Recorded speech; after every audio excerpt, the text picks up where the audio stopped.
another training camp underway, man. Like, how do you feel about the training camp thus far?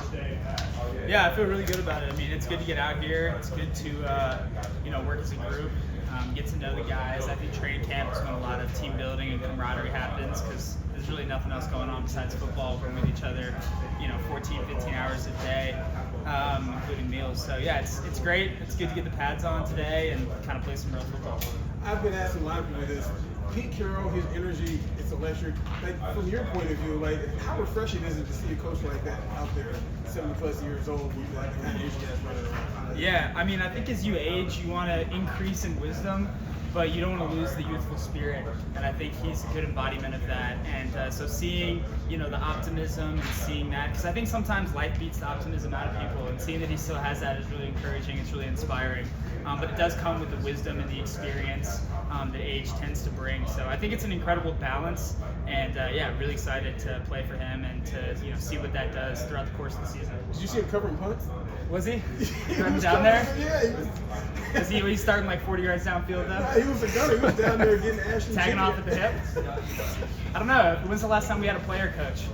Like next Bill Russell maybe? Very good. Yeah. Good pull. Good pull. I asked Tom and Matt what you've improved on this offseason, and he said it was getting into a smaller rectangle where the gunners can cover a little bit easier. I guess was that your focus this offseason?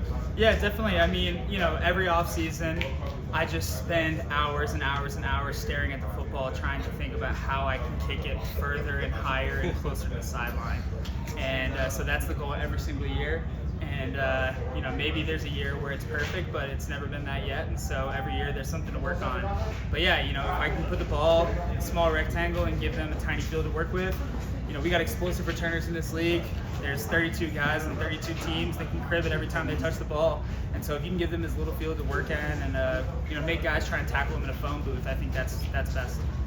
You've had Max as the blocker on the edge for field goals. How much trust do you have in him to hold guys off from getting to you there as a holder?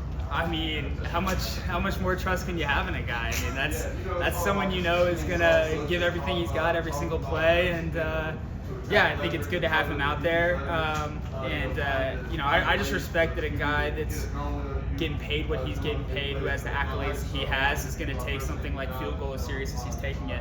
And, we'll see if he ends up out there on game day. But I think that the fact he's out there in practice sends a message to the rest of the team that there's no job too small, no detail unimportant.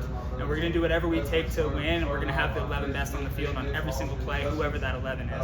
Just so you know, I asked Tom, is he just trying to set a tone in practice? Or is he going to do that in the game? And he said we wouldn't waste reps like that. Yeah, 100%. I mean, he's playing good out there right now.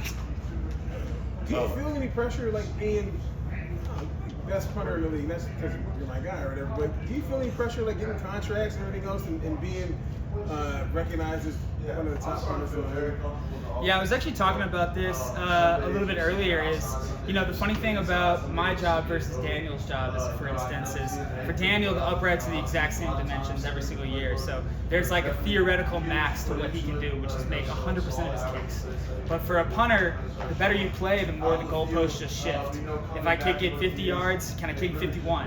If I kick a 4-8 hang, can I kick a 4-9? There's no theoretical limit to what I can do. It feels like the ball can always go a yard further, a tenth higher, a yard closer to the sideline.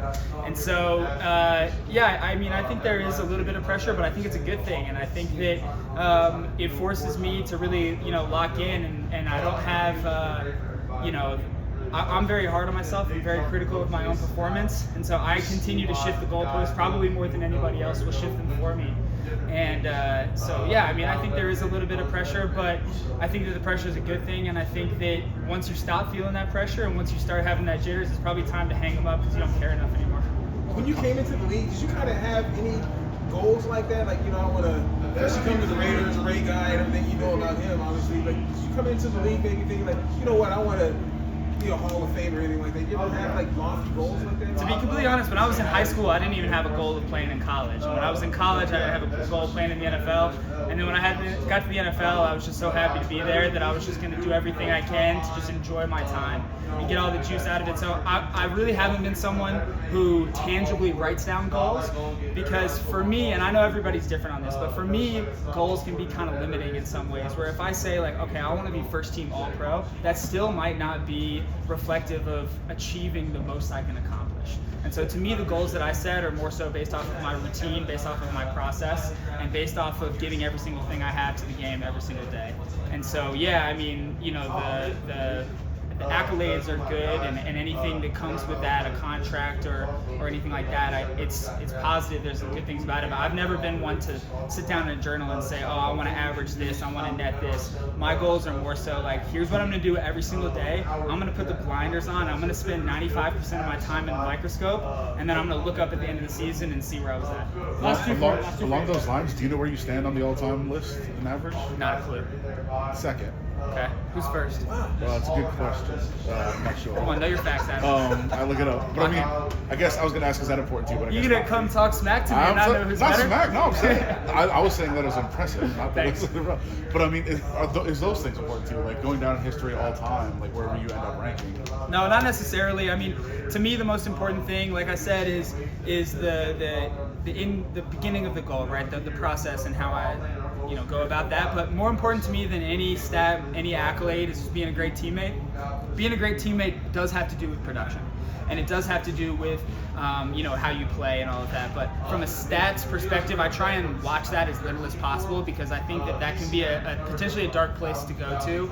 And I think that the more you stat watch, the more you take away from the game. And so when I go out there, am I thinking about numbers? I try not to, because I try and think about putting the ball in the right place so my coverage team can go down there and make a huge play, they can go get paid, and we can win the game. That's really what I'm thinking about. My last one is pass today. You made tackles in games. You've been working on your form and getting ready to get out there and some hits. I mean, there's just 90 guys